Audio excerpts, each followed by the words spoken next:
By relative athletic score, the most athletic prospect ever tested at the NFL Combine at 341 ran 4.78. The numbers are crazy, but the question is going to be the value here. I promised Isaiah we would start with him because he was ready to run through a wall for this pick.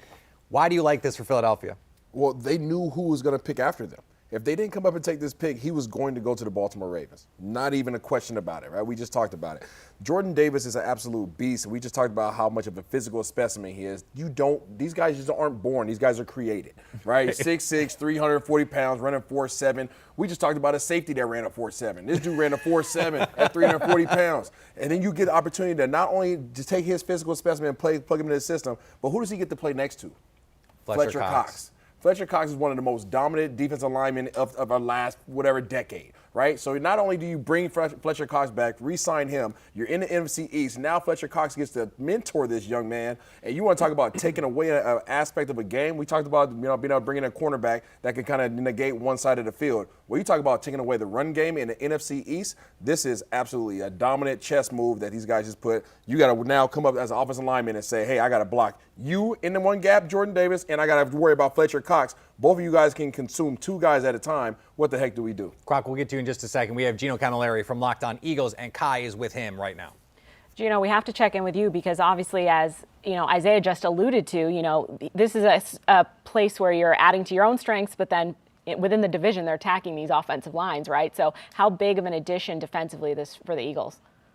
Yeah, that was a great point that Isaiah had made about Fletcher Cox being right next to him. Well, let's not forget Javon Hargrave, who might have had a better season than Fletcher Cox last year. And you bring in Jordan Davis, who will now allow this team to have a two-gapping zero-tech/one-tech defensive lineman, which will open things up for the linebackers, which Jonathan Gannon really wants in his scheme. You're going to see guys like Hassan Reddick, Josh Sweat, bear the reward of having a guy like Jordan Davis there, to where you have over 1,000 pounds of man in between Javon Hargrave, Fletcher Cox, and Jordan Davis. Yeah, best of luck blocking the A and B gap against these guys, and then have to worry about the edge rushers outside of them. I think this is a home run pick for them. They had to get in front of Baltimore, absolutely had to. And what they gave up, they didn't give up premium picks to go up, and they still got their guy.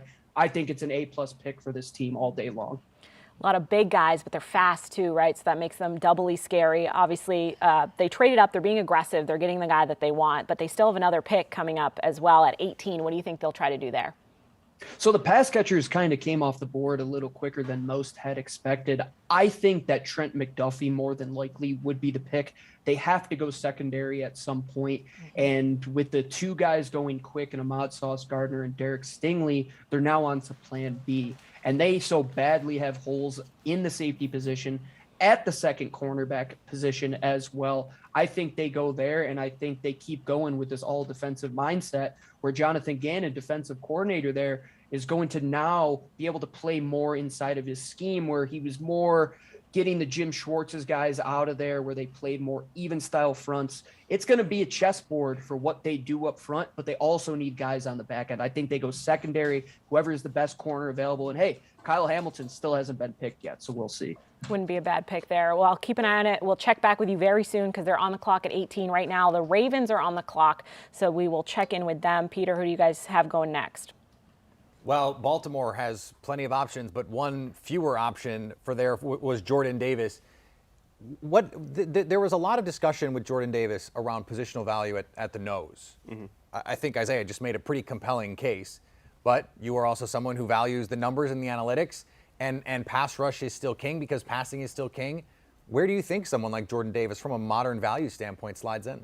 I think he's a unique case because if you take Trayvon Walker out of the D-line group, he has the top athletic matrix score in this draft because of his unique athleticism. And even though he doesn't have the film that shows that upgraded pass rush, he has the ability to get there, especially when you understand that as a rookie, he's not going to be the guy that draws double teams in this defense. That is a unique perception that can exist in Philadelphia and only a handful of other places. It sets him up to do very well as a rookie.